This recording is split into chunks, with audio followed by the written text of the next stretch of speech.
So we're going to spend a little time talking about the forestry sector and break down some key commodities in the state. I'd like to thank our partners for providing the data that we use for this analysis. We'll start with the big picture. We estimate the 2015 total forestry economic impact of the state at $8.77 billion direct, for the first time we've surpassed $13 billion in total impact, so that's an increase. Employment stayed fairly the same. We had about a 5.5% increase overall forestry in the state. And our data here is fairly conservative based on in-plan figures we've got back over 2013, 2014. So we feel comfortable with these numbers. We gained 10 facilities. All the dots there on the map represent 713 forest industry facilities in Kentucky. As I indicated, we gained 10 more this last year. The green shaded counties represent the number of master loggers. We've got over 2,600 master loggers. And the nice thing about this is it shows that $13 billion is distributed throughout the state from Pike to Fulton.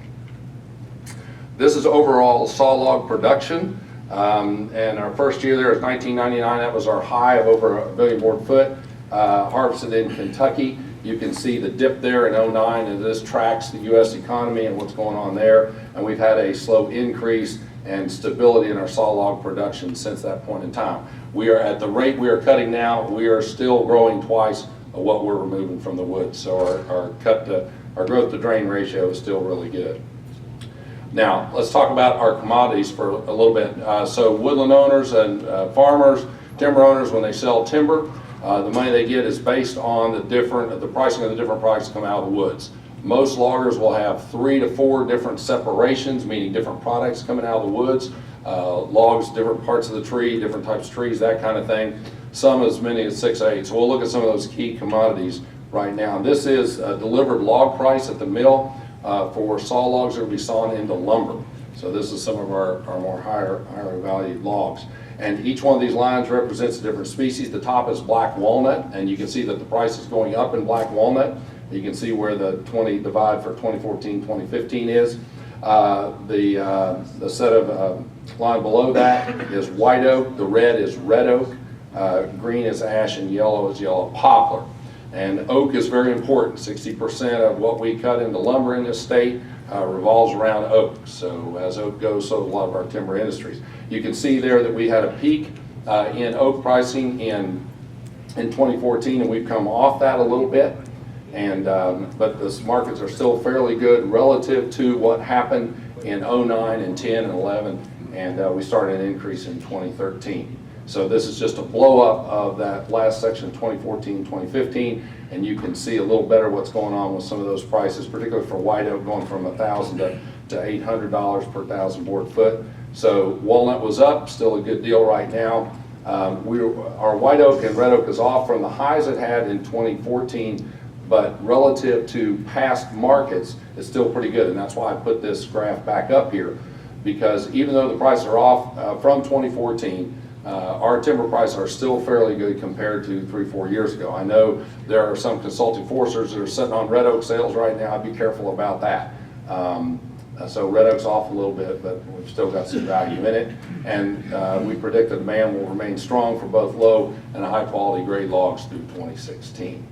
Normally we don't talk a lot about pulpwood, because if you look past, not regarding this last year, but if you look at delivered price per ton of pulpwood previous years, it's really flat. So there's nothing much to talk about. Look at the volatility that's going on in our pulpwood market right now in 2014 and the beginning of 2015, and that volatility is continuing to this day.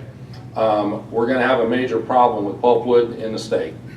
We have a plant, a Verso plant, used to be New Page. Some of you may know it as Mead Westvaco and Westvaco Mill, put in the late 60s. That is idled. I believe it's going to be permanently closed. That is going to basically collapse the pulpwood demand in Western Kentucky. This is an automatic, conservatively $350 million dollar loss annually to that part of the country, probably over $400 million. There's 100 loggers in Kentucky that are supplying to that. I know several of them will go out of business because of this. It's not a good thing. Landowners are going to get $40 to $200. Those landowners that have a saw log, woodlands full of saw logs, they take pulpwood off the tops and that kind of thing. Those kind of woods are going to have a reduction of $40 to $200 per acre. For individuals that have nothing but pulpwood, it makes their stands unmerchantable, increases the cost of clearing land and all that kind of thing. So this is not a good thing overall for that part of the country. Railway tie logs. So Kentucky is positioned really well to supply railroad ties, and we cut a lot of what we call tie logs in Kentucky. That pricing has been going up. The trend is still good. Pricing has been stable in 2015, and that's going to continue into 16. All the mills are reporting solid demand right now for tie logs, and the Railroad Tie Association predicts tie usage remaining stable throughout 2016. So we're positioned well to play those markets. Every landowner has tie logs growing in their woods. We'll talk a little bit about white oak stave logs and barrel production. This is the delivered mill price for stave logs. Staves are the vertical pieces in barrels, so this is what you make barrels out of. And you see that increasing price increase right there, and that's going to continue. I made a quip in here, which is not a good thing to do when your boss is sitting on the front row a couple years ago about it. I don't know who's doing the drinking, but keep doing it, and somebody else must have followed y'all's lead, because we're still doing good in that regards. So stave log availability, though, depends upon the overall timber markets, because normally there's not enough stave logs growing out there in the woodlands to generate a harvest. So therefore, you require good timber markets to be able to extract those stave logs out of.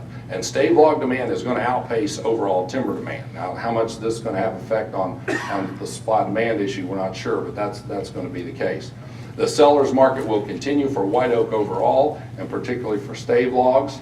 And if you know anything about this, of course, all the predictions are that the bourbon whiskey and whiskey overall worldwide consumption is going to go up. They're predicting it to surpass vodka as the #1 distillate consumed worldwide in 2020, and all the distillers are responding to that. So this issue of white oak is a big deal in the timber industry.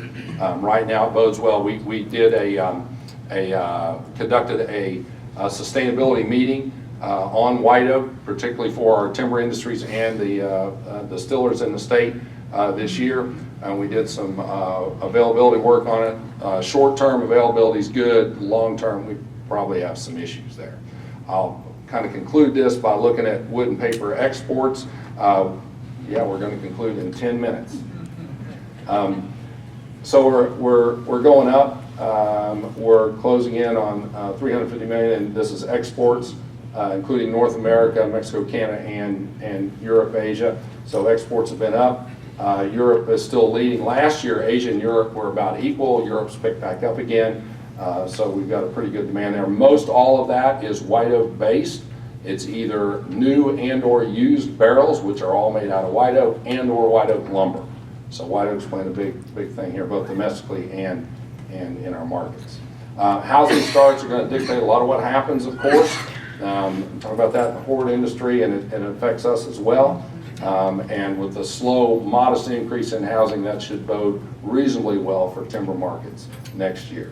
So to summarize all timber markets, demand and price will remain fairly stable in 16, and unless we have something happen bad in the U.S. economy, of course.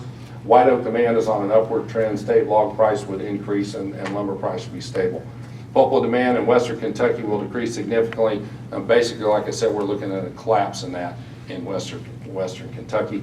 Logging overall, and I don't have time to speak to this, but it's still fragile. You need loggers in there to cut and haul all this, right? So half of that $13 billion just goes away automatically if loggers can't do their job, and that is still fairly fragile. And we do have emerging issues, things like endangered species that we're dealing with now, bats, fish, that kind of thing, that can potentially put a little pressure on some of our timber markets. Lee, I'll turn it back over to you.